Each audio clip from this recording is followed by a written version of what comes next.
gracias por su presencia en esta tercera conferencia de nuestro ciclo y qué es el inconsciente. Y para esta noche tenemos como invitado al doctor Norberto Maruco. Norberto es miembro de la Asociación Psicoanalítica de Argentina, sí, es miembro de la Asociación Psicoanalítica Internacional. Él fue presidente de la Asociación Psicoanalítica Argentina entre 2004 y 2008. En este ciclo, cuando estuvo ahí de presidente de la Asociación Psicoanalítica Argentina, recibió el premio CONEX con el diploma al mérito en humanidades, en particular en la disciplina del psicoanálisis. Norberto ha tenido muchas funciones institucionales dentro de APA y dentro de la IPA y dentro de FEPAL. Ha sido secretario científico de APA, ha sido coordinador científico de la FEPAL, fue el primer presidente del primer comité editorial para América Latina del International Journal, ¿sí? Fue chair de la Comisión de Educación de la FEPAL, fue profesor asociado de la UBA entre el 74 y el 77. Ha sido docente en diversas universidades de Argentina, en El Salvador, en la de UCES, ha sido docente en Pavia, en Padua, en Italia, en la Universidad de San Marcos en Perú, en Sao Paulo de Brasil. Actualmente es director del Instituto de Psicoanálisis de la Asociación Psicoanalítica Argentina. En 2 ocasiones ha sido presentador oficial por parte de Latinoamérica en los congresos internacionales de Berlín y el de Barcelona. Y es autor de diversos libros, en particular tengo en mente el de la cura analítica y la transferencia.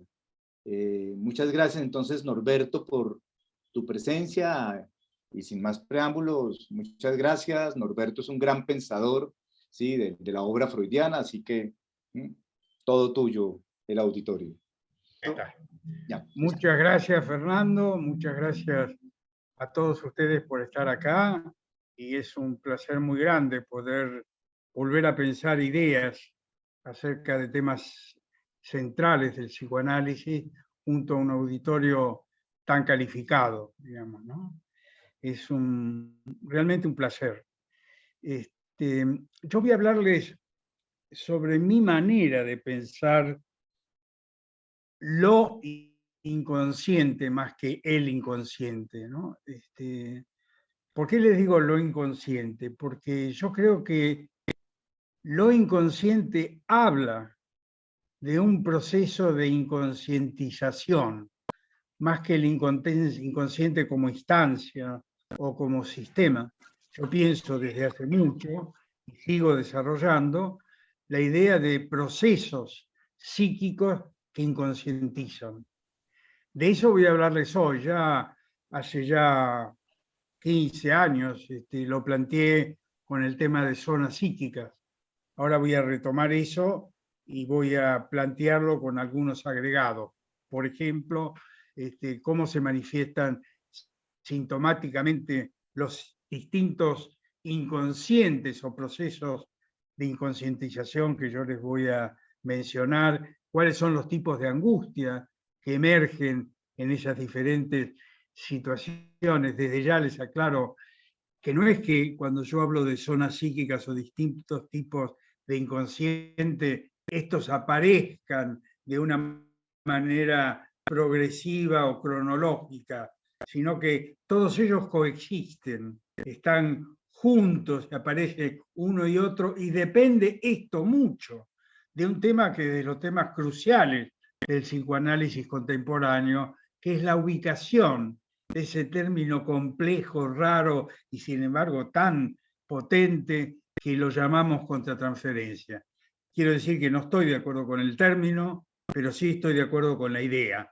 Creo que es muy difícil pensar el psicoanálisis contemporáneo, los procesos de inconscientización, lo inconsciente, si no interviene la figura del analista y el inconsciente o lo inconsciente del analista en la práctica psicoanalítica de hoy.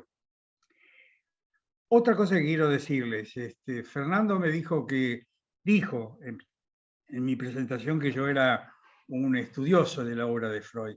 Sí, efectivamente es así, pero yo me he encargado, con el correr de los años, de leer con mucho interés a los post-freudianos. Yo quiero decirles que antes de mi formación freudiana, yo tuve una formación kleiniana muy dura, muy exigente, muy profunda. Luego tuve la experiencia de leerlo a Winnicott, de leerlo a Bion y de leerlo a Lacan. O sea que en todo lo que yo les diga van a estar sumados a Freud estos autores que les mencioné y otros que no voy a mencionar porque son, por ejemplo, Green, Laplanche y demás. O sea, tengo una lectura muy integral del psicoanálisis. ¿Qué quiero decir con integral? Que creo que esto despierta cada vez que lo planteo muchos acuerdos y muchas disidencias, es que yo pienso en el 2022 un psicoanálisis que yo podría llamar, con muchas dificultades, un psicoanálisis integrado. ¿Qué quiero decir con esto de integrado? Quiero decir que me parece que la obra de Freud es como un fundamento que no creo que ningún analista de hoy pueda prescindir de su lectura, y más aún los que ya somos analistas, de su relectura.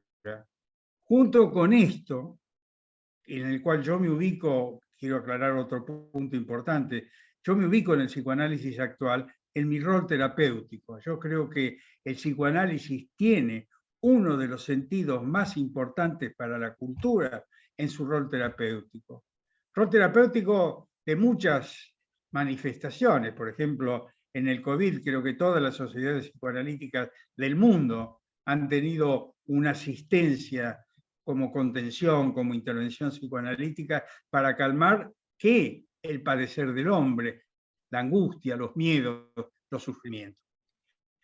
Recuerdo una frase de Lacan que siempre me impactó, que decía que para que haya análisis tiene que haber un individuo que sufre y alguien que esté dispuesto a ayudarlo.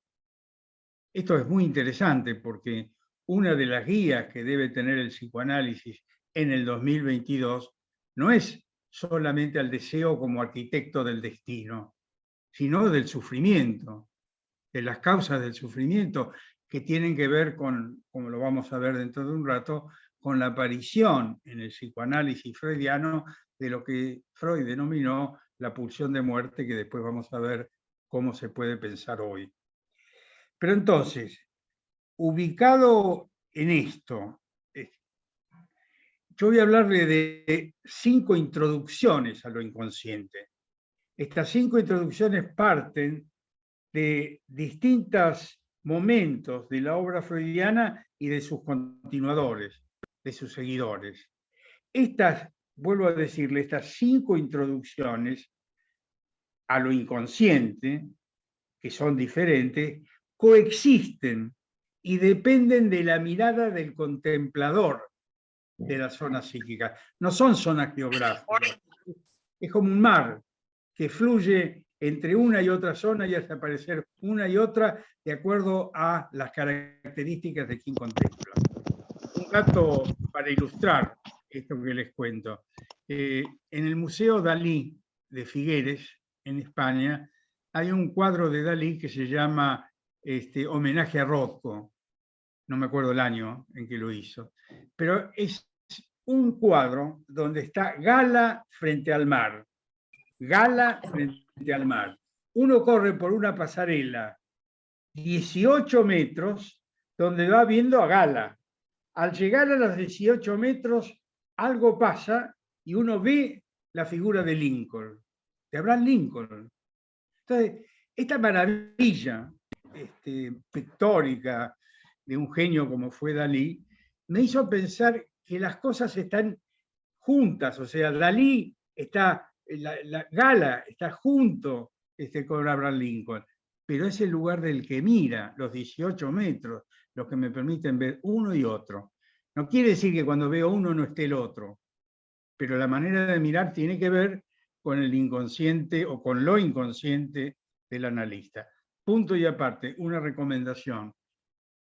Para mantenernos jóvenes, como diría Marcelo Viñar, uno tiene cada tanto, pero no porque lo decía Freud, porque es una forma de mantener vivo nuestro pensamiento analítico, debería tener franjas pequeñas de reanálisis. ¿Qué quiero decir reanálisis? Cuando yo a los 18 metros no puedo ver a Abraham Lincoln y veo solamente a Gala, es el momento de decir a un amigo, a Fernando, a Serapio, a quien sea, llamarlo y decirle, bueno, quiero tener unas sesiones con vos. Eso me parece que es parte del psicoanálisis contemporáneo. La posibilidad de encontrar momentos donde uno puede tener 10 sesiones, 20, 4, 5, donde pueda poner en marcha nuevamente ese mecanismo contemplador por lo cual podemos ver diferentes situaciones de un paciente. Permítanme ahora, medio duro, pero voy a meterme en el análisis más metapsicológico, como decía el título de esta situación. Por ejemplo, cuando Freud escribe Los sueños, sale de una posición realista del psicoanálisis, que no era psicoanálisis todavía, donde los otros abusaban de sus pacientes histéricas, abusaban y provocaban los síntomas que provocaban en la Salpêtrière, esos momentos donde las llamadas histéricas proponían gritos, contorsiones complejas, difíciles, casi diabólicas. Bueno, de ese otro, que en ese momento era para Freud el padre, el abuelo, el tío, el amigo, que se aprovechaba de la niña, hizo Freud en un movimiento impresionante, despulsionaliza a las histéricas y las lleva a un tratamiento que es el sueño, que tiene que ver con el análisis de los significantes como aportó Lacan. En este sentido quiero decirle que Lacan, uno de los valores que tuvo en el retorno a Freud, fue retornar no al pre-sueño de Freud, sino a los sueños de Freud, y encontrar en las palabras, en los significantes, el motivo de análisis. Y entre los significantes que estaba develar el deseo, esa era la práctica psicoanalítica de lo inconsciente, que era producido como inconsciente a través de un mecanismo que era la represión. Momento de iluminación del psicoanálisis, de pasión del psicoanálisis, pasión casi por una ciencia, que era la ciencia, digamos, podríamos decir hoy, el lenguaje, la lingüística. La lingüística, los significantes, nos daban la oportunidad de llegar a ese contenido reprimido de la historia, que ya no era un otro, sino era el propio deseo, producto de la propia pulsión, la que provocaba esas escenas. Interesante para pensar este inconsciente.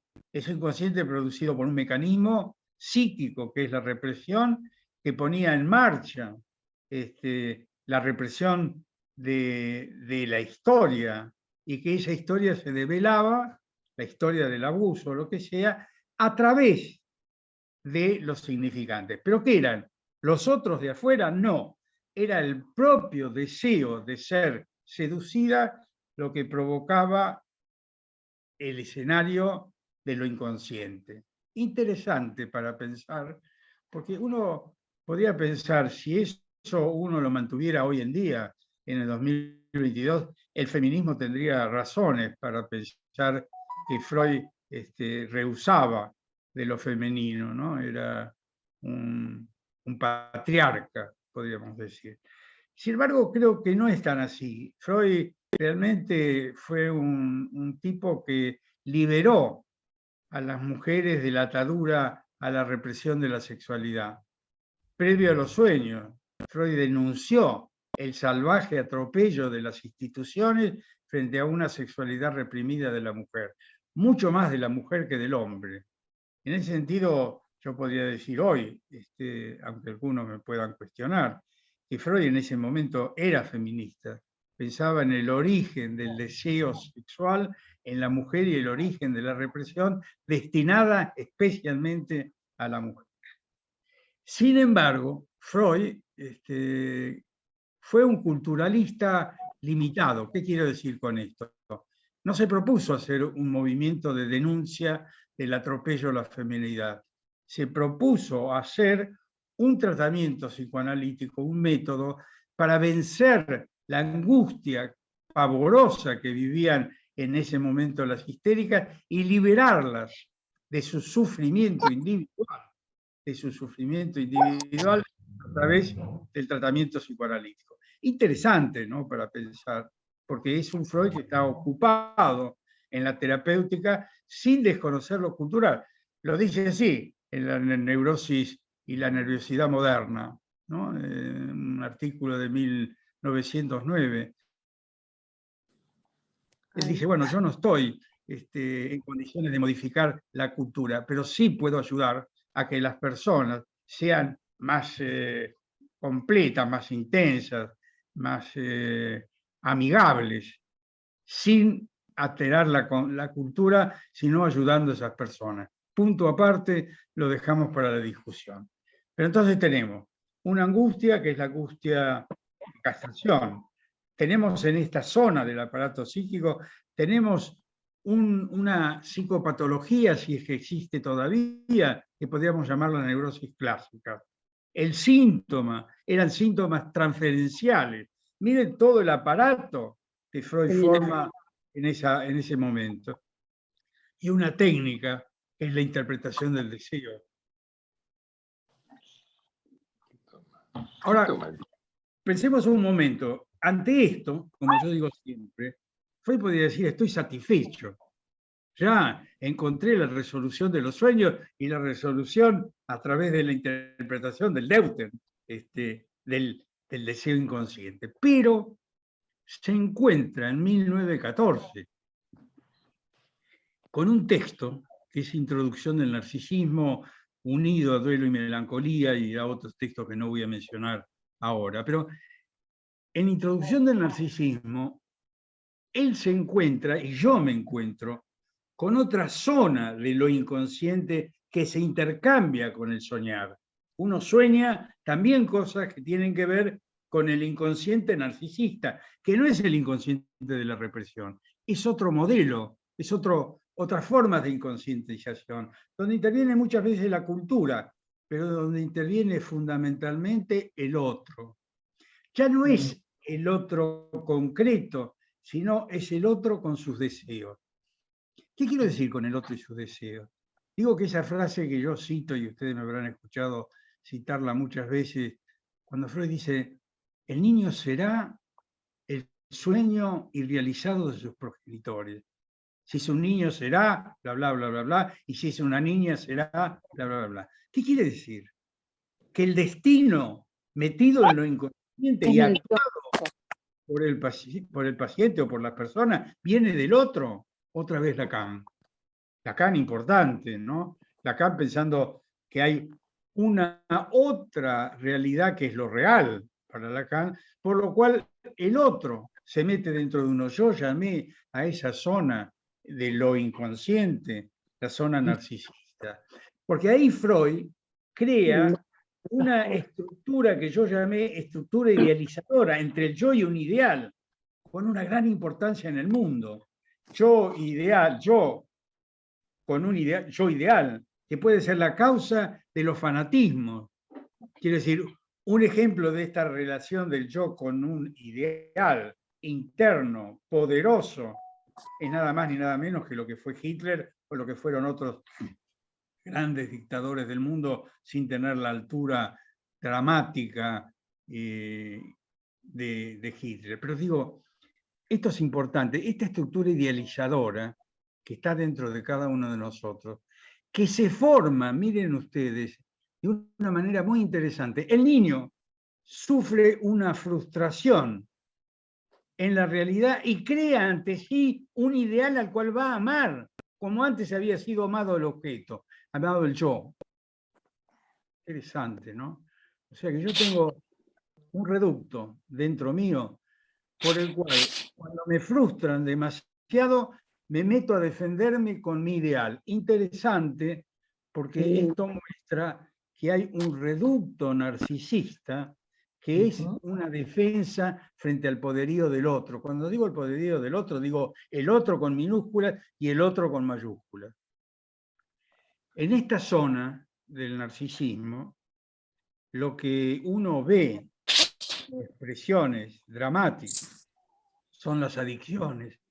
Porque esta estructura idealizadora, cuando se proyecta en el otro. En el otro puede ser el enamoramiento tóxico, la toxicidad del amor actual, o puede ser también una depresión o una melancolía. Miren ustedes cuadros, que yo tengo mis dudas sobre estos cuadros, pero igual los menciono, que son, por un lado, las adicciones. No necesito decirles el gran problema que tenemos en el mundo acerca de esto, pero también las depresiones. La depresión pasó a ser la segunda enfermedad del mundo, dicho por la OMS, después de las enfermedades cardiovasculares. Y podemos decir también que en esa misma época, con duelo y melancolía, Freud incluye en el mundo de lo psíquico una pulsión de destrucción que él llama pulsión de muerte. Olvídense del nombre de pulsión de muerte. Es una pulsión que tiene a la destrucción. Y que la melancolía llega a un punto de los puntos claves del psicoanálisis, que es cómo se explica el suicidio. Suicidio que, por otro lado, vuelvo a decirle, es el doble de los asesinatos que se cometen en el mundo. Hay un doble cantidad de suicidios y 5 veces más de intentos de suicidio. Entonces digo, esto es un inconsciente, es otro inconsciente, es este otro inconsciente donde está el otro, y donde está el otro con sus deseos que se meten en uno. Yo digo una frase que me van a entender con respecto al suicidio, que está en mi libro. Yo digo, Juan tomó el revólver de su mesita de luz y se pegó un tiro. Y agrego, es diferente a esta otra. Juan tomó el revólver que alguien dejó en su mesita de luz y se pegó un tiro. Ese alguien que dejó es el otro instigador. No es solo la pulsión de muerte o destructividad del propio sujeto que lo lleva a la autodestrucción, sino que uno acoge la destrucción del otro. Ni qué decir cuando esto se proyecta en la cultura, o cuando de la cultura en diferentes lugares del mundo, no en diferentes lugares del mundo, creo que en casi todos los lugares del mundo, ataca el aparato psíquico de los individuos. Basta hablar de la pobreza. En mi país y en Latinoamérica y en Asia, como la pobreza es un ataque cultural por un sistema cultural a el aparato psíquico, a la vida, a la pulsión de vida del hombre. Lo que me olvidé decirles es que cuando habla del sueño y de los significantes, Freud se refiere solamente a la pulsión sexual. No hay otra, hay autoconservación y sexualidad. Ya ahora, después del narcisismo, del inconsciente o de lo inconsciente del narcisismo, aparece la pulsión de muerte. ¿Y cómo aparece la pulsión de muerte en esta panorámica idea de lo inconsciente que le estoy dando? Aparece a través de un mecanismo que describe Freud fundamental, que es la compulsión a la repetición. Esta compulsión a la repetición, que como dice Green, es un asesinato del tiempo, donde el día de hoy es igual al de ayer y será igual al de mañana. Esta compulsión repetitiva que vemos todos los días en los pacientes que nos consultan, junto con los sueños y junto con los ideales de la zona narcisista del inconsciente, esta compulsión repetitiva lleva a 2 caminos. Esto es Green, pero es una manera que yo también tengo de entenderlo. Llevan al desligamiento del otro y llevan a la deshospitalización. Yo pierdo relación con mis objetos internos. Punto central, la depresión también, la melancolía. Y punto central es esta distancia que voy teniendo con el otro que me lleva a una especie de muerte psíquica, una especie de muerte psíquica, que es algo que se está viviendo en la actualidad. El COVID y el post-COVID nos han dejado una huella en donde no es tan fácil conectarse con el otro, porque el otro fue potencialmente el mensajero de la muerte, y esto queda de algún modo registrado y actuado por una compulsión repetitiva que nos impide de alguna manera los contactos. Supongo que el tiempo, el análisis, la denuncia disminuirá todo esto. ¿Qué es lo que, qué angustia aparece en la zona de la pulsión de muerte, digamos? Una angustia que aparece es la angustia del vacío, es la sensación más intensa de la nadificación. No hay nada. No es lo mismo el silencio de la represión que el silencio de la nada, que el silencio del vacío. Y no es lo mismo la técnica psicoanalítica. Ustedes podrán darse cuenta de que acá tiene que intervenir la mente del analista. Tiene que intervenir la mente del analista y algo más que la mente del analista en todos los otros tramos de inconsciente también, que es una apuesta pulsional del analista. El analista no puede mantenerse neutro, tiene que poder sentir algo por el paciente, sentir ganas de ayudarlo, amarlo. Esta sería la expresión de la palabra más importante, amarlo. Tenemos que amar a nuestros pacientes, pero no es un sentido moralista ni religioso. Digo, la apuesta pulsional es una apuesta libidinal. Si yo no tengo libido ante un vacío, es mejor que no trate al paciente, que diga, no soy paciente para tratar con estos inconscientes. Estos inconscientes tienen que tratarlo otro tipo de analista. Algo que uno tiene que pensar qué hacer en estos pacientes es que uno pasa en esto inconsciente de la pulsión de muerte, pasa a una tarea que ya no es la tarea de interpretar. No es la vía de levare, podría decir, porque no hay algo que levantar, hay algo que colocar. Acá estamos cerca del problema de la sugestión y de la hipnosis en psicoanálisis, de lo cual el análisis personal o supervisiones aisladas o análisis aislados es lo único que, a uno lo puede proteger y dar seguridad. Pero esta tarea implica construir algo que Freud llamó, el más allá del principio del placer, que yo denominé huellas némicas ingobernables. ¿Qué quiere decir ingobernable? Freud lo dice así, que no son capaces de ligadura con el proceso secundario, que solo aparecen en el acto, en la acción, o solo aparecen en el cuerpo, en las somatizaciones. ¿Cómo se llega a eso? Hay interpretaciones para interpretar eso que nunca tuvo palabras, que fueron deseos de otros o deseos de una cultura. Bueno, ahí la comprensión de eso y la construcción de un capital mínimamente representativo lo pone la mente del analista más que su contratransferencia. No es solo, esto que quiero decirle, no es solo lo que el paciente proyecta en uno, que es la contratransferencia que conocemos, no es también lo que el inconsciente de uno aporta para comprender y dar representación a lo que nunca lo tuvo. En ese sentido yo creo, otra vez una palabra difícil y cuestionadora, pero yo no vengo a repetirles cosas que están en los libros solamente. Lo que yo digo es que ahí me parece que el análisis puede construir tejido psíquico. Y en ese sentido me acerco a Bion, ¿no? Bion con su capacidad de reverie, que puede construir algo donde la psicosis había destruido todo, digamos.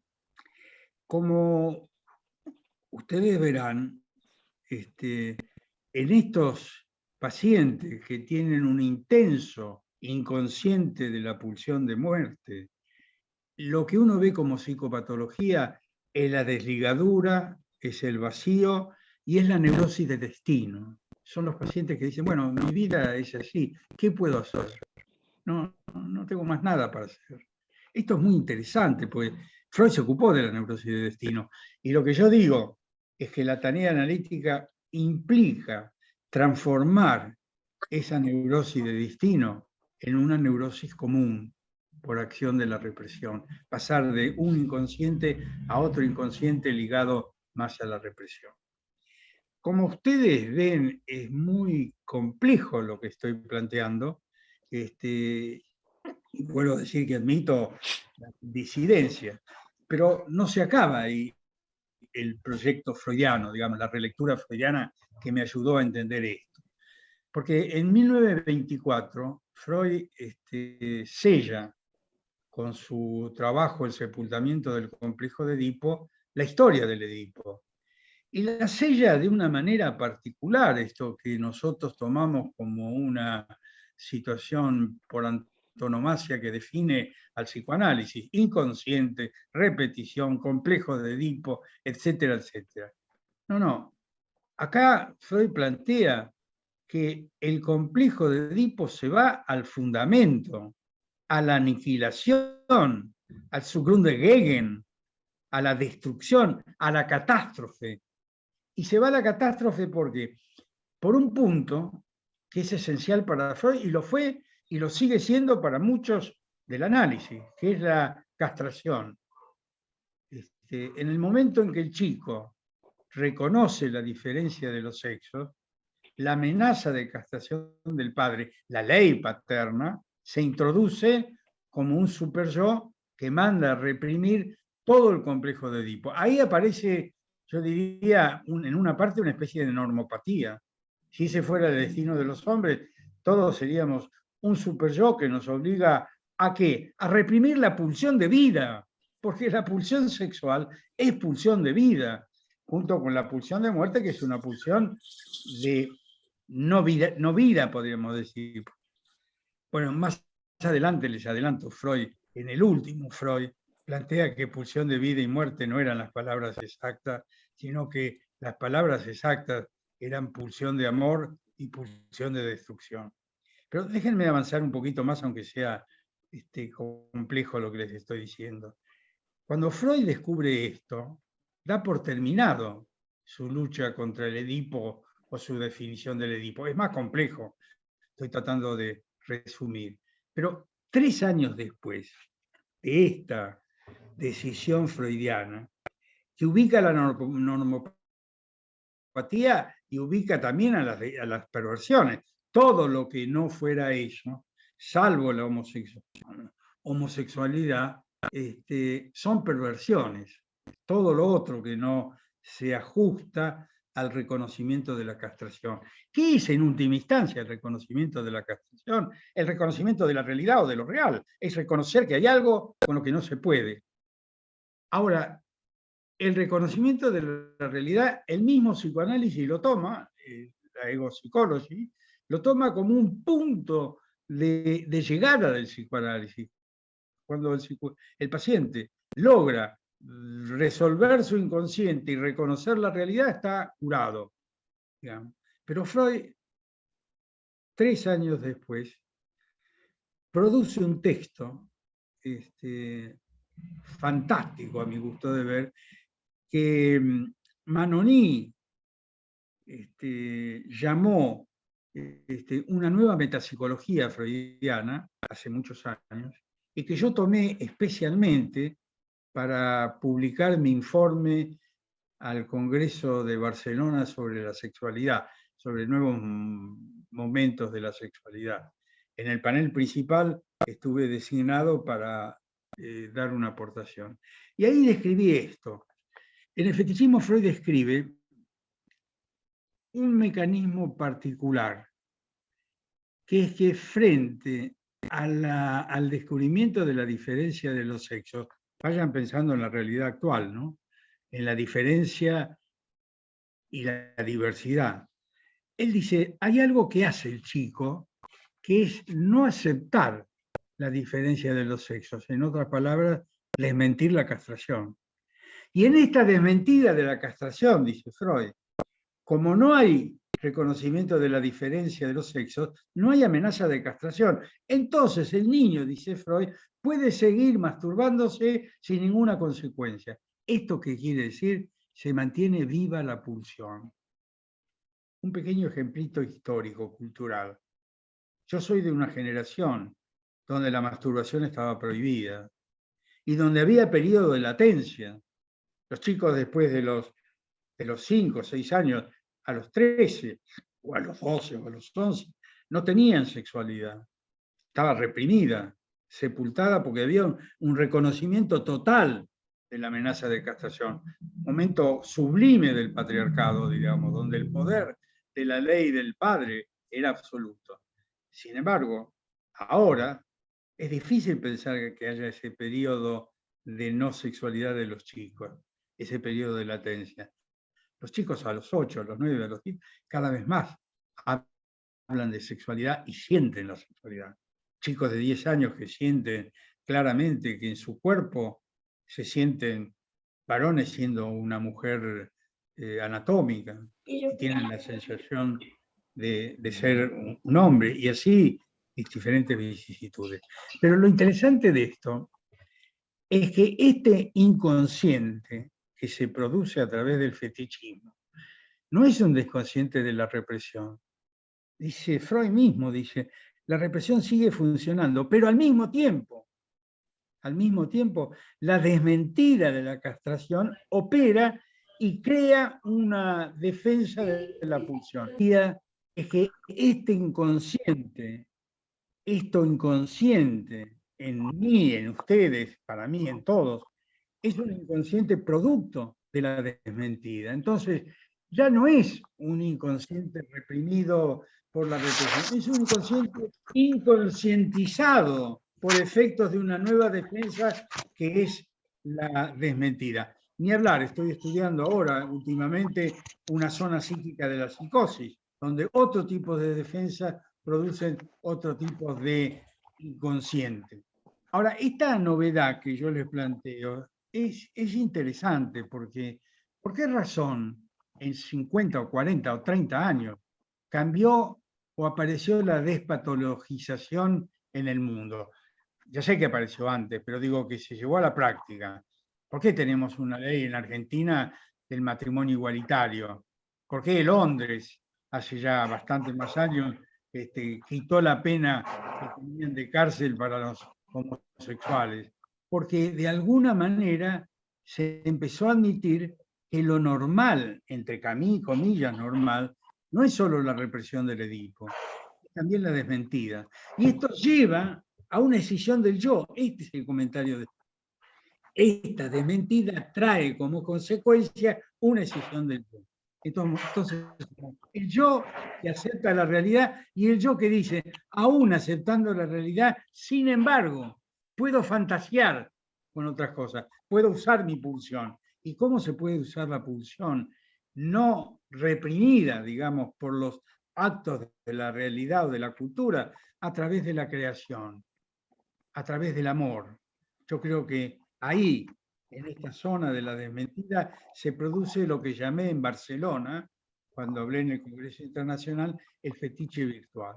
Y este fetiche virtual no es el fetiche del perverso, digamos, que tiene una sexualidad angostada, pequeña, ubicada en el zapato de una mujer o de un hombre, digamos. No, se trata de un fetiche que el sujeto ve a su antojo, como dijo también Manoní en algún tiempo, y que este ver a su antojo le permite que la pulsión tenga la fuerza de la pulsión endogámica y al mismo tiempo la posibilidad de elegir un objeto que lo represente sin que sea el objeto incestuoso. Perdón, lo que yo quiero terminar diciendo con todo esto es que el fetiche virtual es me parece que la condición de la vida actual. En la vida actual hay una libertad de la pulsión, dado que de alguna manera estamos aceptando la posición de una desmentida estructural, una desmentida no patológica. No niego que haya desmentidas patológicas, pero la libertad sexual, la libertad de la diversidad sexual, la diversidad de las prácticas sexuales, mientras no sean destructivas, llevan el sello de una desmentida que es estructural y creativa. Esto tenemos que mantenerlo en una posición analítica que es como la mía, les voy a decir ahora. Yo analizo en determinados momentos los sueños y analizo el significante y el deseo, luego analizo la estructura idealizadora y diferencio los proyectos propios de los proyectos del otro, y luego me meto con la compulsión repetitiva cuando aparezca, donde el acto y la somatosis son expresión de la pulsión de muerte, o la desligadura, o la depresión. Y por último, me meto, diría, en el terreno de esta conexión entre la realidad y la pulsión, en la cual nunca ni la realidad debe llegar a tapar la pulsión, ni la pulsión llegue a tapar la realidad. Me queda un tema para terminar, que es el tema el inconsciente de las identificaciones, o lo inconsciente producido por las identificaciones. El proceso identificatorio, ha habido congresos sobre este tema, el proceso identificatorio marca la presencia del otro dentro mío. La identificación no es solo proyectiva, es introyectiva, la que me interesa. Es más, la introyectiva porque forma mi carácter.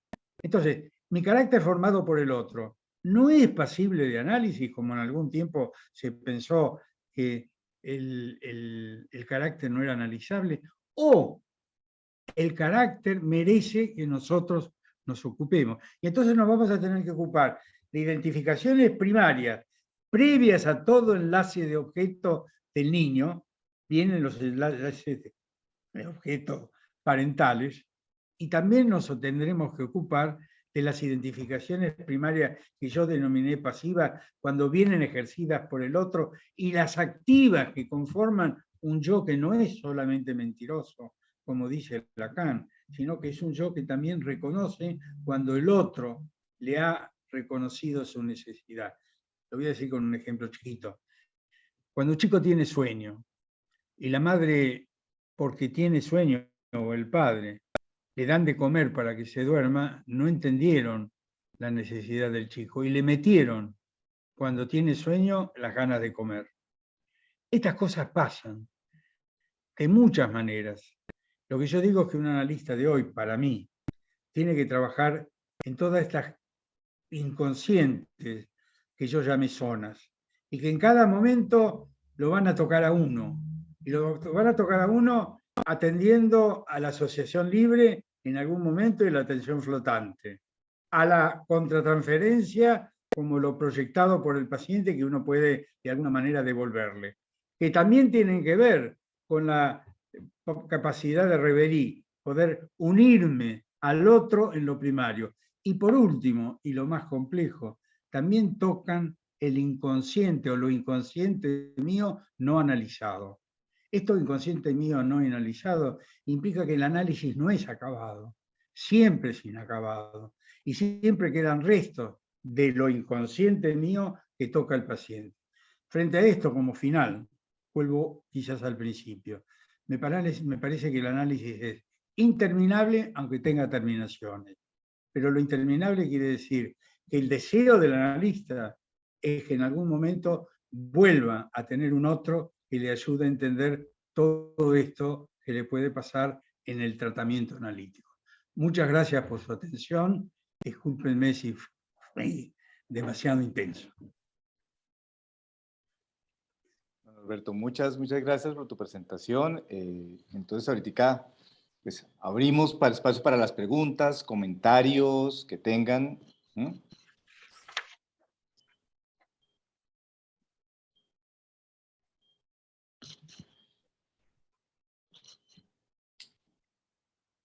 toca decir, como dijo Marcelo Viñar hace poco en el Congreso de APU, los dejé callados y se rió del auditorio. Norberto, una cosita con este planteamiento de zonas psíquicas y un poco una diversidad de formas de pensar lo inconsciente. Quiero hacer énfasis con el concepto de diversas formas. En ese sentido, no habría un inconsciente uniforme.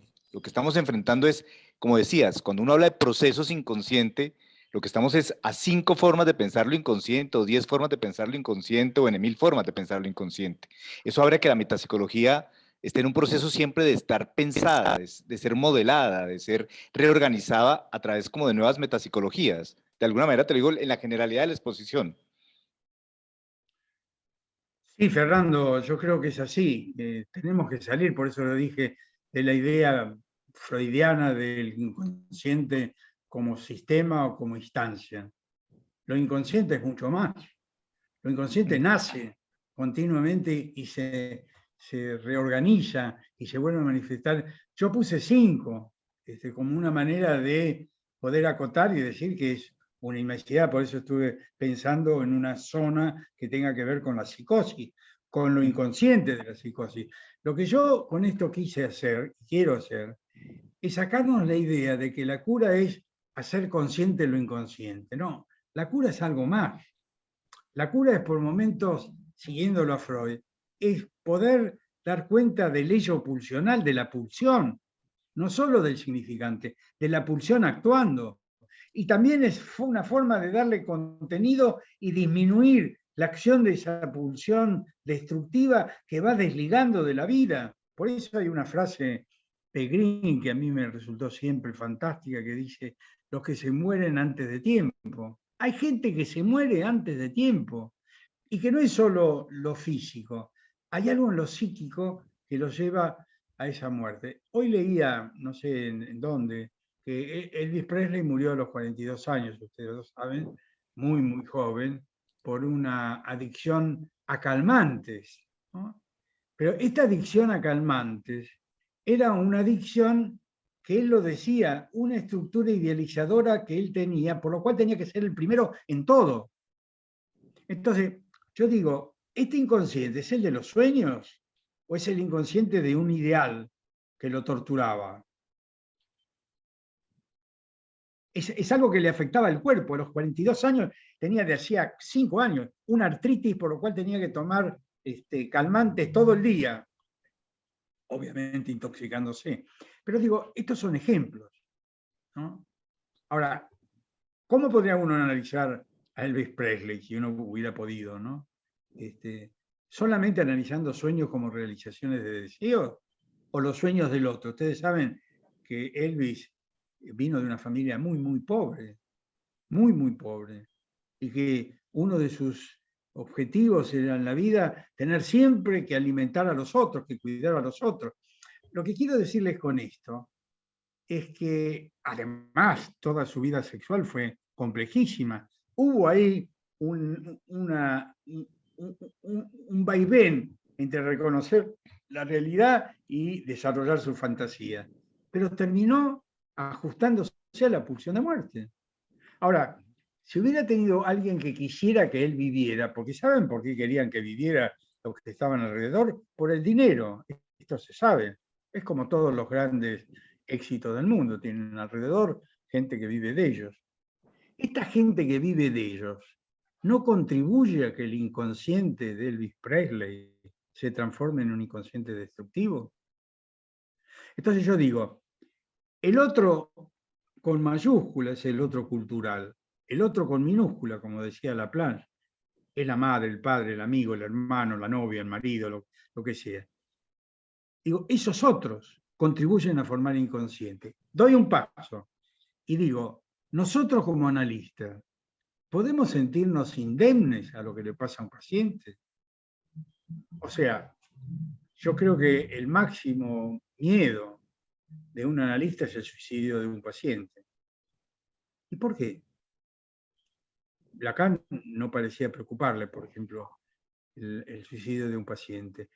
Yo creo que hay suicidios que son, entre comillas, digo siempre normales, que se pueden explicar por diferentes causas, pero un suicidio en manos del otro que lo instiga es algo que los psicoanalistas tendríamos que poder intervenir entendiendo que hay un inconsciente que está determinado por el otro, pero no solo en el lenguaje, en los actos.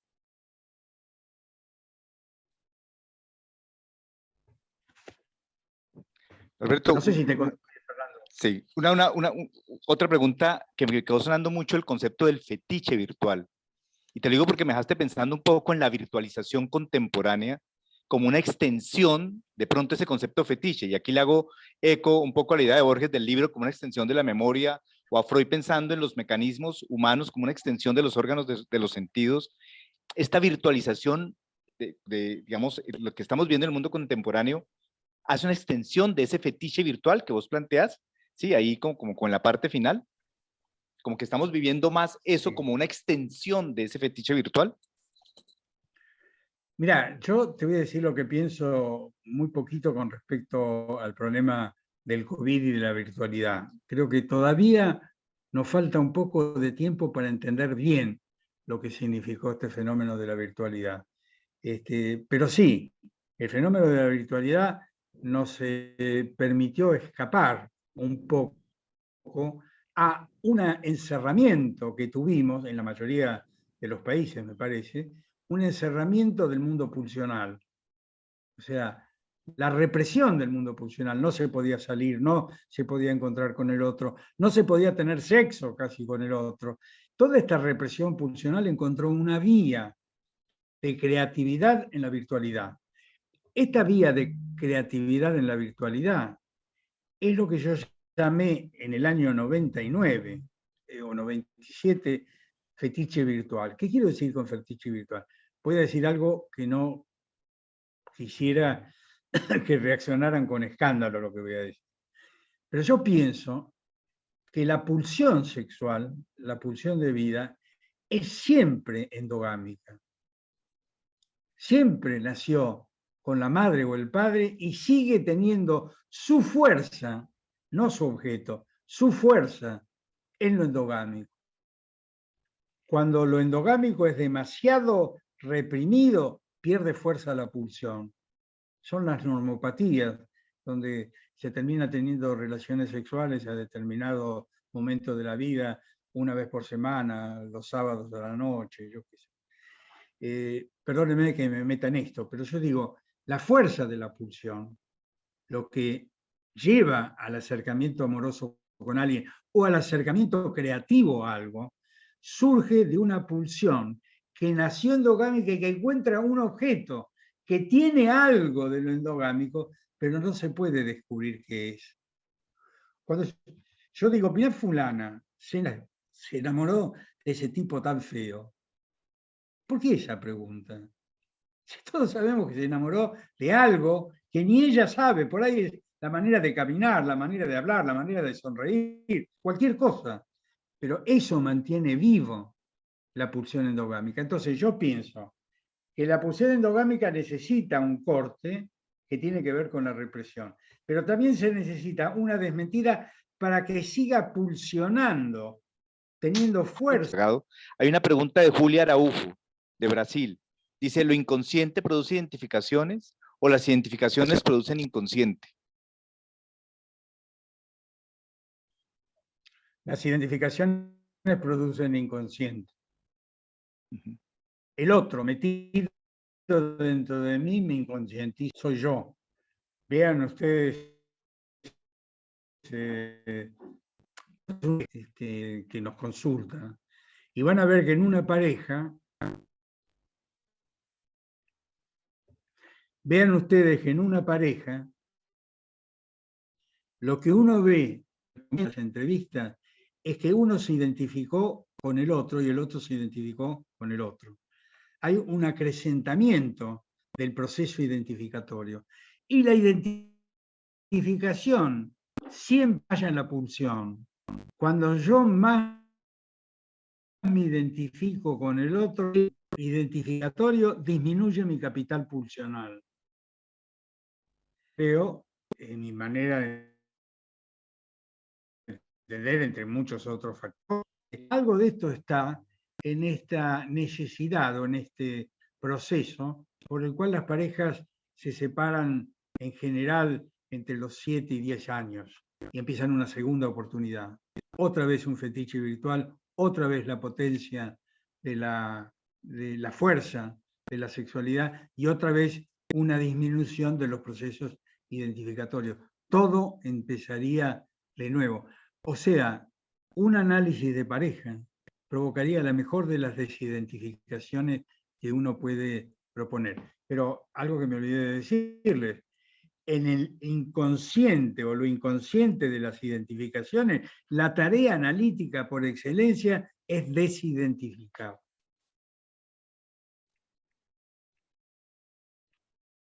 Usted es su padre, o usted pone en mí a su padre y es mi hijo. Esa alternativa identificatoria tiene que jugarse.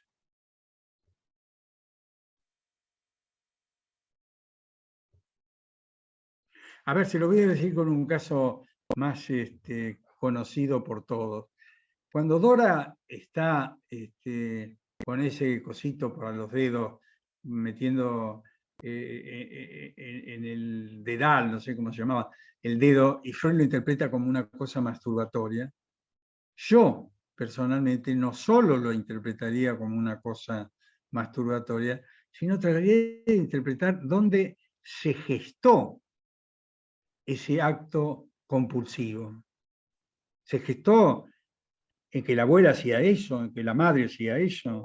¿Es una identificación o un síntoma pulsional?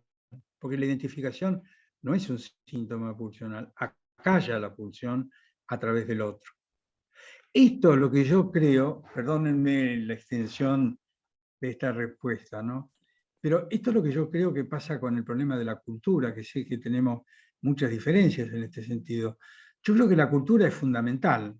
No hay análisis que no sea contextual en la cultura actual. Pero digo, la cultura nos obliga a veces a identificarnos con modelos culturales que no son modelos que tienen que ver con nuestras pulsiones. Tienen que ver, si ustedes quieren, una abstracción con la pulsión de la cultura.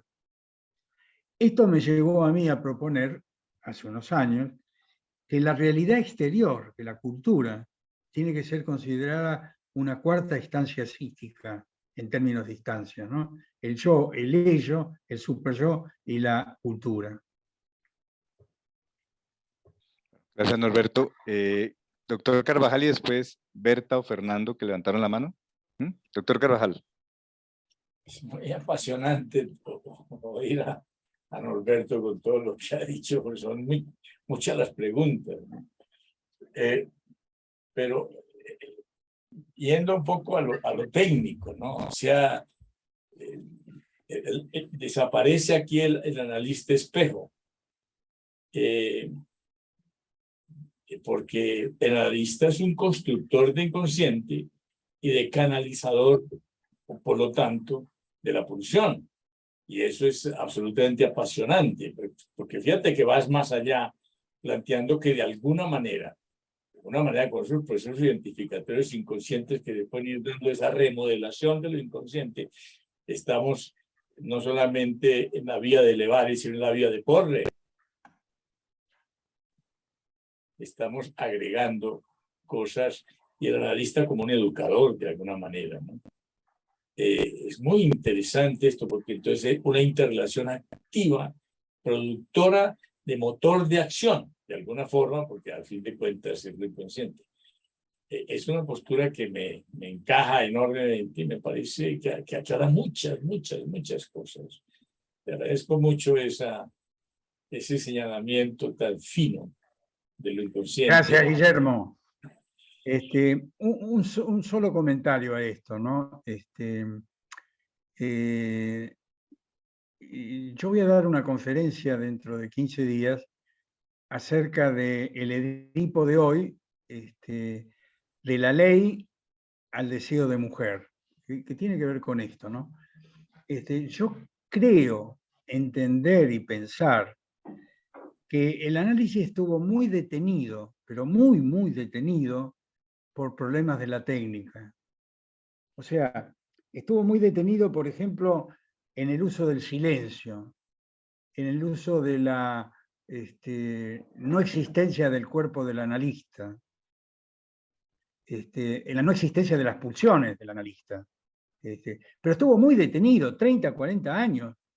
Aún hoy, me parece, hay grupos analíticos con los cuales yo puedo aceptar que lo piensen así, que me expliquen que siguen pensando que el silencio es la madre del análisis. Y yo creo que ahí hay un error conceptual importante. Si hay un solo inconsciente, si hubiera un solo inconsciente, que es lo reprimido, el silencio es la vía regia para llegar a ese inconsciente. Es el silencio que rompe, digamos, en la asociación libre del paciente. Y la interpretación de la transferencia es lo único que uno podría hacer para que emerja lo reprimido. Pero si nosotros pensamos que hay un inconsciente producto de la identificación con el otro que de alguna manera lo manda a callar, el silencio del analista es un silencio de muerte, es un silencio de desligadura. Y muchos pacientes se nos han ido durante mucho tiempo al psicoanálisis porque los psicoanalistas no hablaban. Entonces, cuando vos decís, pasamos de la neutralidad al compromiso, no es solamente una postura cognitiva, digamos, de decir, bueno, está lindo, es lindo más el compromiso que... No, no, estamos viendo que si no hay compromiso, no hay posibilidad de crecimiento psíquico. Y yo creo que el análisis contemporáneo tiene que pensar en no solo en el levantar la represión para que la pulsión nazca, aparezca, sino en el nacimiento de la pulsión. Cuando Freud decía en puntualizaciones sobre el amor de transferencia, que el amor de transferencia es imprescindible en cualquier análisis, tiene que aparecer, y que el problema era la contratransferencia del analista. Ahí Freud selló también por 30 o 40 años el no estudio de la contratransferencia, y también en el primer Lacan aparece una negación del problema de la contratransferencia, que es el problema de lo que siente el analista. Él lo reemplaza, Lacan, por una cosa interesante que es el deseo del analista. Pero el deseo del analista, detrás del deseo del analista, está la pulsión. Está la presencia del analista y la presencia corporal, punto y aparte. Esto que seguimos haciendo del tratamiento virtual no está escapando del compromiso pulsional en la presencia del otro. Pero algo más todavía, ¿no? que quiero agregar, y es lo de la cultura. Me parece extraordinario en lo activo, y lo estamos viendo hoy. La gran pregunta que nos hacemos cuando vemos las chicos, chicas de 13, 14 años diciendo las cosas que dicen y sienten y hacen, ¿de dónde viene? ¿Dónde está el proceso identificatorio? Tú hablabas mucho de la endogamia como un patrón de inconsciente, pero aquí ve uno la cultura como un patrón de inconsciente y la dramática influencia de tantos influencers dentro de la mente de nuestros jóvenes, generando otro tipo de ser humano en términos de acciones, de pensamientos, etcétera, que no tienen nada que ver con todos esos procesos posiblemente identificatorios que les podrían dar en la endogamia, incluyendo la escuela, ¿no? Entonces, una cosa que Berta y Fernando tienen levantada la mano, le quería pasar la palabra, pero antes de pasar la palabra, Racker, en sus estudios sobre la técnica psicoanalítica, dice que algunos analistas confunden el silencio, ¿sí?, terapéutico, se confunden pensando que son confesores católicos, ¿no? Sí, de esos que se quedan callados mientras el otro confiesa, planteando que es una catolicización del psicoanálisis, un moralismo ahí quedarse callado. Esa crítica la hace Racker, años 60 más o menos, ¿no? Sí, pero son personajes que de algún modo han quedado de lado, ¿no? Y han tomado de Racker solamente el compromiso de entender lo que le pasa al otro a través de la proyección del otro, pero yo no tengo nada que ver con el otro. Y yo digo, sí, yo tengo algo que ver con el otro. Si hay una transferencia erótica, como decía Michel Neyrot hace muchos años, un francés lacaniano muy interesante, él decía, siempre hay una precesión de la contratransferencia sobre la transferencia.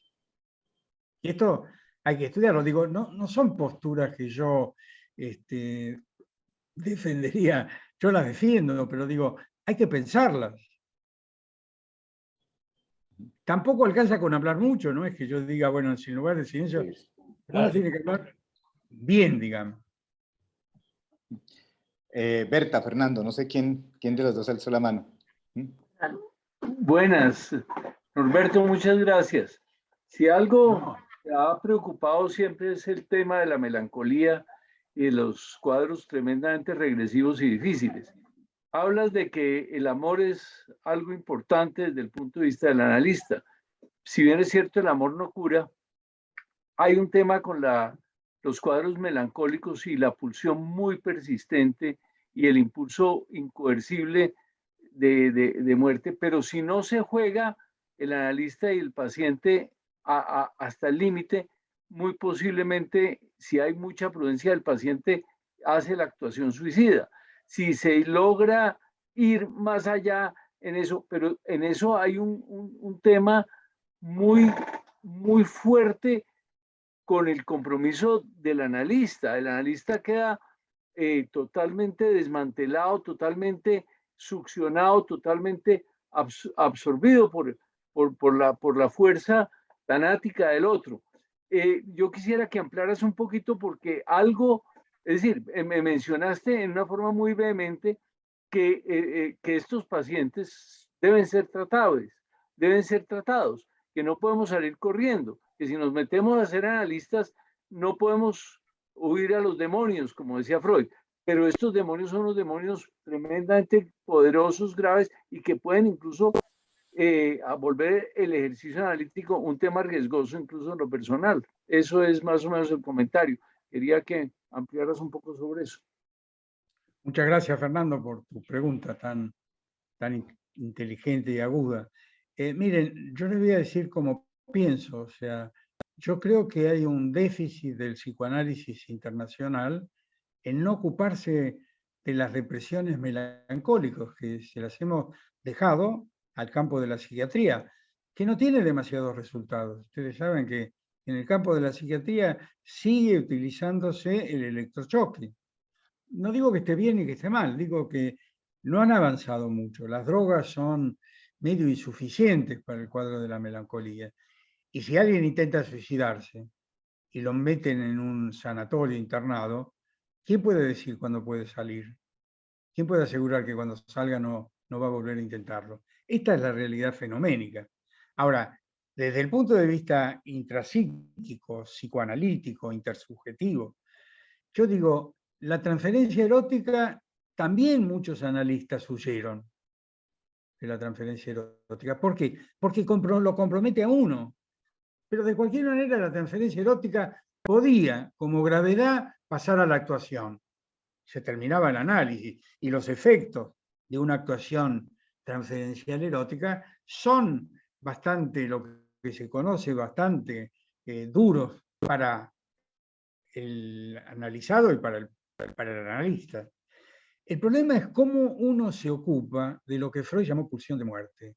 Si ustedes quieren que le diga cómo lo pienso yo, creo que la pulsión de muerte todavía no es reconocida en el análisis. Hay muchos analistas que no reconocen la pulsión de muerte. ¿Por qué? Porque es una manera de evitarse confrontar con otro polo pulsional, que es la destructividad. Ahora, cuando Freud decía se tienen que fusionar las pulsiones para poder enfrentar la destructividad, ¿qué quiere decir con eso? Si las transformamos en amor y destructividad, que es el último Freud a partir del 32 que empieza a plantear esto, lo que yo digo es que cuando nosotros acercamos la pulsionalidad destructiva del paciente con la pulsionalidad amorosa de uno, hay posibilidades de salida. Ahora, ¿cuál es el respaldo de uno, como vos decís? ¿Cómo hago yo para superar el miedo? Otro análisis o otra supervisión es el contacto amoroso, entre comillas, libidinal, entre comillas, de estar con otro para pensar juntos el problema del paciente. Esto alude a otro problema que quiero plantearles, aunque genere problemas con mi planteo. Yo creo que los analistas que pasan determinada edad no vuelven a analizarse. Y este es un problema, porque me parece que uno necesita ese alimento libidinal que da nuestra profesión de muchas maneras para poder enfrentar una pandemia, porque la depresión melancólica es una epidemia. Está creciendo en todo el mundo. Y yo digo, ¿la psiquiatría dio pruebas de mejorar mucho esto? No. Y el psicoanálisis no se ocupa. ¿Ustedes escucharon, que yo recuerde, algún congreso internacional sobre la pulsión de muerte? ¿Actual? No. ¿Por qué? ¿No fue acaso un gran descubrimiento freudiano en 1920? Que ocupó toda la segunda parte de la vida de Freud. Sin embargo, es mejor no meterse con la muerte. Nos va a dar más réditos tener pacientes con los problemas sexuales, aunque sean difíciles. En ese sentido, me parece que Lacan tiene razón cuando dice que el análisis entre la vida y la muerte.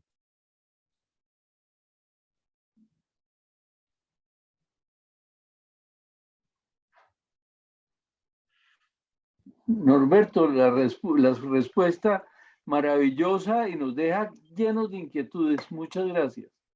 No, no, por favor. Bueno, doctor Marcelo, vi que levantó la mano. Usted no se dio cuenta, pero yo lo vi por ahí levantar la mano, doctor Marcelo Viñar. Así que le cedo la palabra. Ahora sí, ahora sí, ahora sí. Se oye.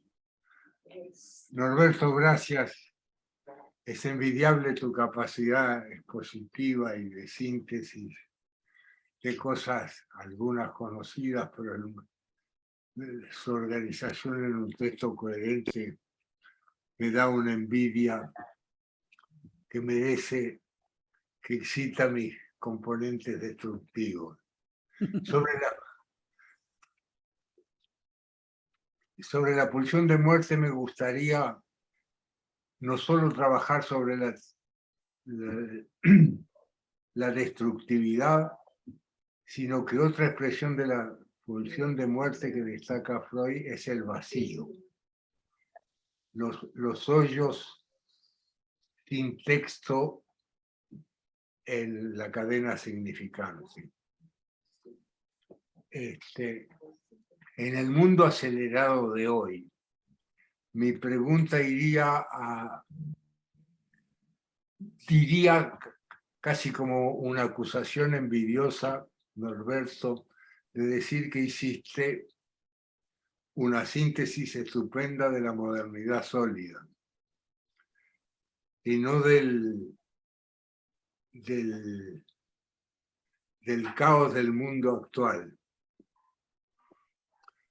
donde los paradigmas epistemológicos de la disciplina toleran más la multicausalidad y que a veces se pretende algunos emergentes de la sesión vincularlos solo con elementos derivados pulsionales. Y yo creo que eso de hacer una ínsula de los procesos inconscientes tiene momentos ventajosos, pero hay momentos en que deben quedar como una combinatoria entre hechos de realidad, procesos secundarios y procesos primarios. Por eso el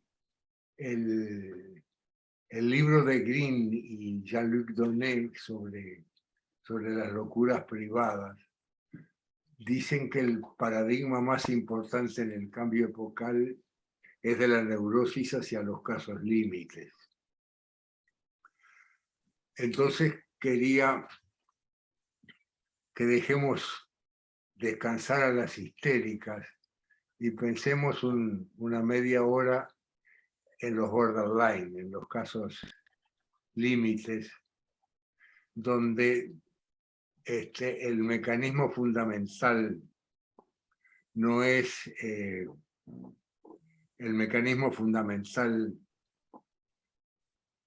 la pulsión, sino el clivaje.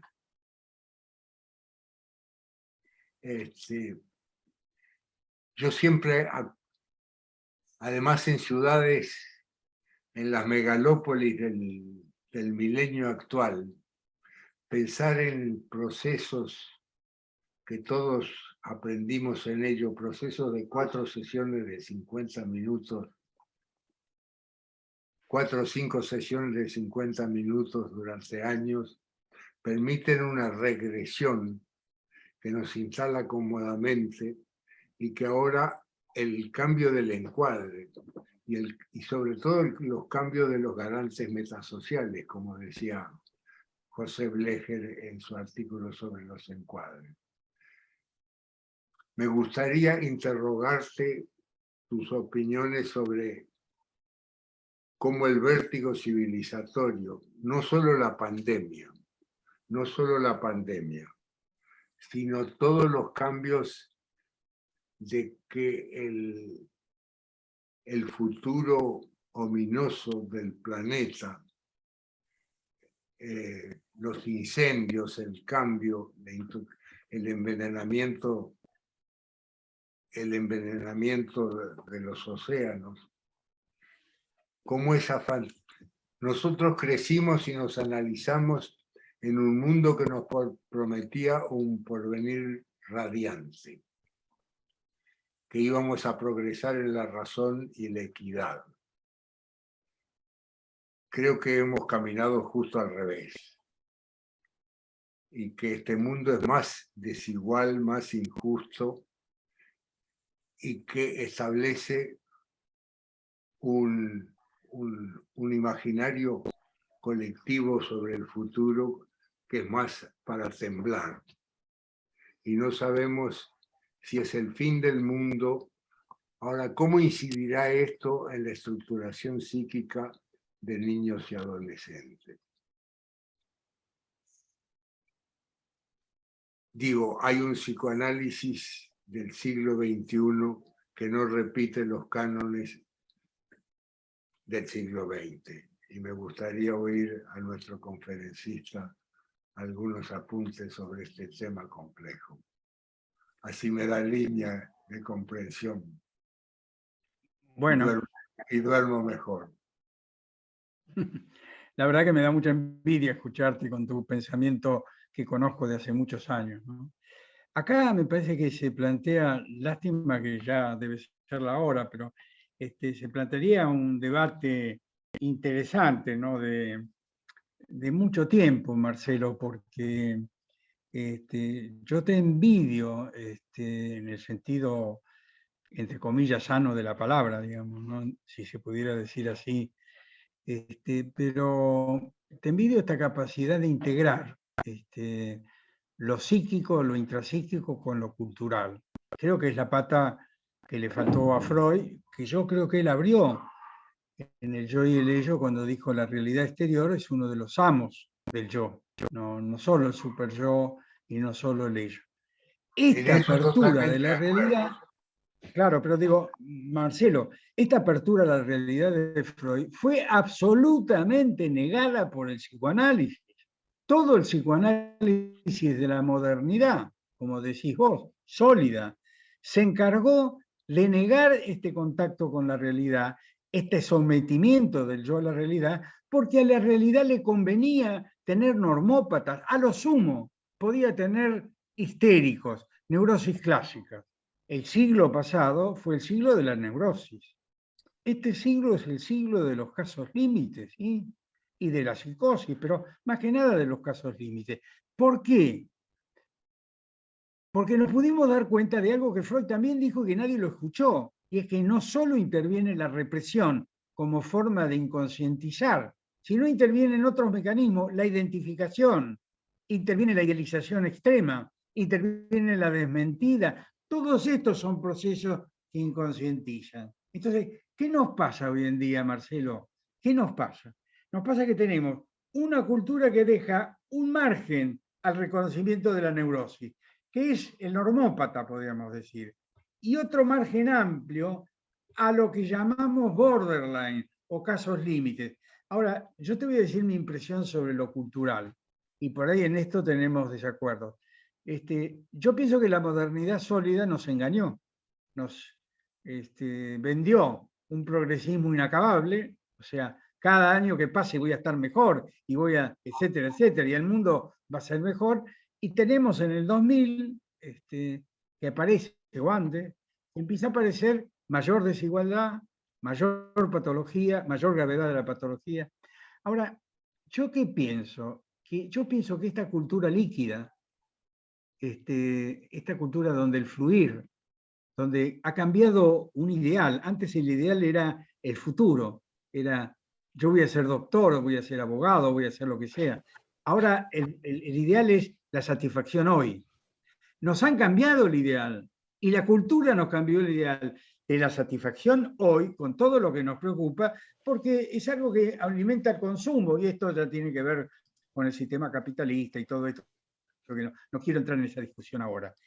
Pero yo creo que esto es intermedio. No. Yo creo que no es el futuro del mundo. Creo que estamos en un momento que yo, en cierto punto, celebro, porque ha terminado la modernidad sólida.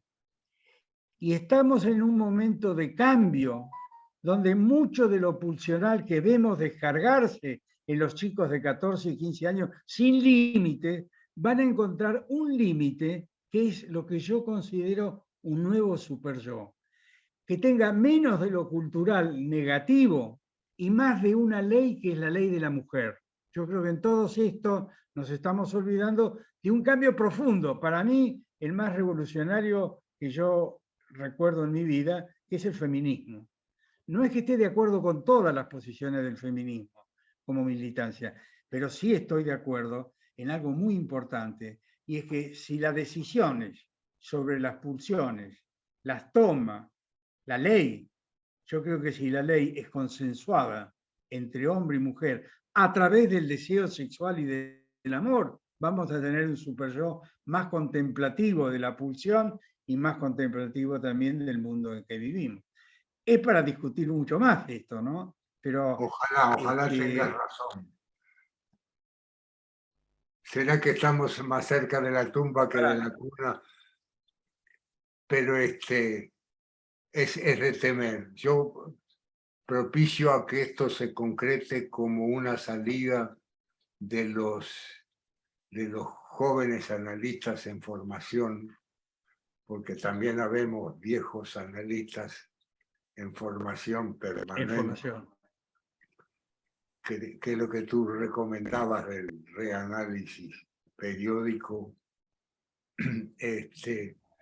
que los jóvenes en edad salgan. ¿Te acuerdas el equilibrio que había en los grupos kleinianos? Porque quien sale a grupos operativos, a las experiencias de las cuales Pichon fue un maestro en su momento, que estoy releyendo ahora, el momento de salir a la ciudad horrible, es imprescindible para entender los mecanismos y los conflictos del mundo interno. Sí, siguiendo la discusión, Marcelo, perdón, una sola cosa quiero decir para aclarar esto. Yo tengo mucha esperanza en los analistas jóvenes, pero ¿sabés por qué? Porque por lo menos en mi sociedad el 80% son mujeres. Y yo creo que mucho del cambio en la cultura lo van a provocar la emergencia en el aparato psíquico de lo femenino. Sin lugar a dudas. Sí, Fernando. Una cosa, es que hay una última, ya que estamos con el tiempo, una última pregunta así de Andrés Rodríguez, ¿sí? Y cerramos con esto. Andrés. Tenía una idea dando vueltas en la cabeza que dijiste como en la mitad de la exposición, y justo con esta última pregunta de Marcelo, como que salió. Y yo pensé con un mundo en virtualidad, con un mundo donde pensé mucho en lo que hablaste sobre la desmentida de la castración y cómo pues esta represión ya no actúa del mismo modo. Y pensé en la virtualidad, y en la virtualidad como un modo en el que la realidad se acerca a la fantasía, en el que la realidad ya no es únicamente represión y negación, sino que de algún modo es un funcionamiento en el que la realidad se hace mucho más maleable.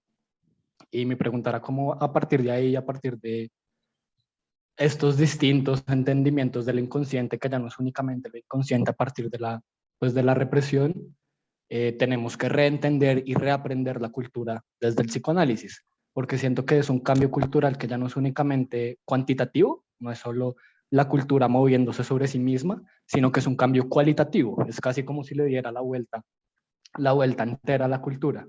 Entonces sí, como tenía dudas para eso y quería conocer como tu perspectiva al respecto. Sí, gracias Andrés, lástima que no te veo para conocerte, pero yo lo que quiero decirles, para ir terminando, no sos Andrés Rodríguez, ¿o sí? Sí. Sí, hola, Andrés, mucho gusto. Ah, sí, qué bien. Bueno, no, lo que yo quería decir es esto. A mí me da la impresión, primero quiero agradecer mucho esta charla con ustedes, este diálogo con personas tan calificadas, ¿no? Porque yo no vine a decirles solamente lo que pensaba, sino vine a escuchar lo que ustedes pensaban, ¿no? Que a mí me interesa. Yo realmente pienso que, que lo femenino tiene, y el amor en una pareja, tienen una cualidad, lo voy a decir muy sintético.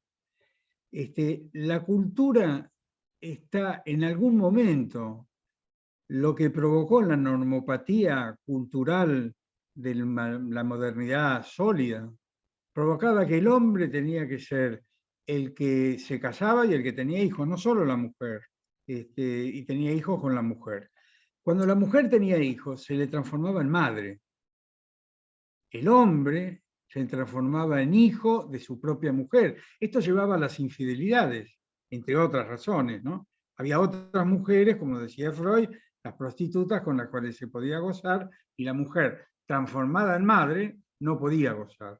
Y ahí se perdía el amor. O sea, eran parejas que vivían de acuerdo a lo que la cultura mandaba, no, si no había divorcio, por lo menos en Argentina. Entonces, lo que yo digo ahora es que este cambio cultural, donde la sexualidad empieza a tener un lugar más amplio, más allá de los actos que todavía algunos podrían calificar como perversos y que son peligrosos, las actuaciones sexuales de los jóvenes, etcétera, etcétera, y de los adultos. Pero digo, el hecho de que un hombre pueda, cuando nace un hijo, despertar en la madre que se transformó la mujer, a la mujer que está contenida en la madre, le da la posibilidad de que la ley impuesta al hijo no sea una ley por la destrucción, no sea la ley de la castración, sino sea la ley del amor. Cuando se recupera el amor en la pareja y se deja esta distinción entre el padre que se transformó en hijo y la mujer que se transformó en madre, y vuelven a ser mujer y hombre y amarse, el superyo que se instala es un superyo consensuado. ¿Y quién lo aporta esto? No es como creo que entender que a veces Lacan lo plantea así o lo plantea así, no es que la mujer es la mujer cocodrilo y que el padre con la ley tiene que defender al bebé o al niño de su madre cocodrilo. No, la madre es cocodrilo porque el hombre la transforma en cocodrilo. Y me parece que este cambio cultural va a traer consecuencias sobre la estructura psíquica. Ahora, esto no quiere decir que nosotros, entendiendo esto, modifiquemos el cambio climático, todo lo que decía Marcelo y que todos conocemos que son muy, muy terribles. No, esto lo que implica es pensar una sociedad de hombres en una cultura que no está manejada solamente por la sociedad de hombres, sino está manejado por otros intereses, que los hombres puedan defenderse de esta cultura que por obtener beneficios nos condena en algunos puntos a la destrucción. Yo personalmente creo que esta nueva estructuración psíquica nos va a defender.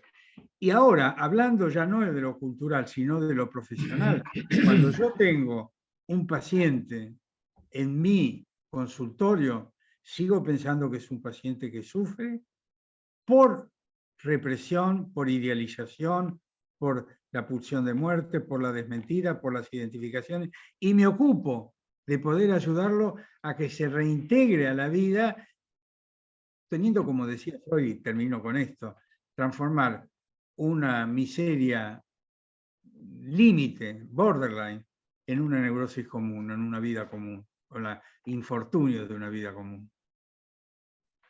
Bueno, Norberto, muchas gracias por tu exposición.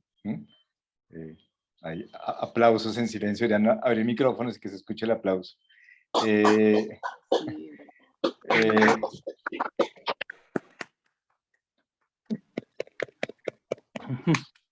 Hace falta ese calorcito de la presencialidad, ¿no? Hace falta, sí. Hace falta, Norberto. Bueno, muchas gracias, Norberto, y a todos los asistentes. Pero la crítica La paradoja es que Norberto nos dice que está contento que haya el 80% de personas del sexo, y en la reunión de hoy hablamos más los hombres que las mujeres. Bueno, porque somos todavía patriarcales. Pero es muy interesante. Yo quisiera, les toca que se reanalicen, doctores. Que vuelvan al diván. Marcelo, yo estoy eximido porque yo hablé por obligación, si no hubiera dejado que hablaran las mujeres. Algo para cerrar, Bueno, algo para cerrar, que también viene el tema de la cultura, que se planteó como un cambio estructural, sin duda. La cultura posmoderna no tiene nada que ver con la modernidad. no. Y el centro está en la demolición del patriarcado y la verticalidad, con las leyes antimaltrato y la apertura de la sexualidad con las leyes de inclusión. O sea que la ONU está habría que ver, ¿no? Y eso obviamente genera la postura de la mujer, sin lugar a dudas, en el siglo XXI, siglo de la mujer, no me cae la menor duda. Sí, yo lo que vuelvo a insistirles, pero esta no es unas palabras lindas de ayuda, digamos, sino que realmente lo pienso así, que Freud inventó dos pulsiones, la de amor y la de destructividad, que están en la vista de todos nosotros en el mundo. Lo que yo digo es que Freud se centró en la ley de la destructividad. Es una ley que viene por amenazas. Y esta ley por amenaza fue la modernidad. La modernidad nos decía, si obedeces la castración, si la reconoces, vas a tener buen camino. Lo que yo digo es que si esa ley, producto de la amenaza, se transforma en una ley producida por el amor, es también ley. No hay ley por amenaza solamente, hay ley por amores. Y estos amores son la recuperación del rol femenino en la maternidad. Fundamentalmente, recuperar el rol de la mujer en la maternidad. Bueno, les agradezco muchísimo. Roberto, muchas gracias. Muchas gracias. Simplemente para recordar que el próximo martes, ¿sí?, a la misma hora vamos a tener una conferencia de una colega mexicana, Angélica Pateiro, sobre el inconsciente y las neurociencias, ¿sí? Entonces, bienvenidos dentro de 8 días y muchas gracias a todos. Espero que nos encontremos presencial dentro de poco. Sí, Un abrazo. sí.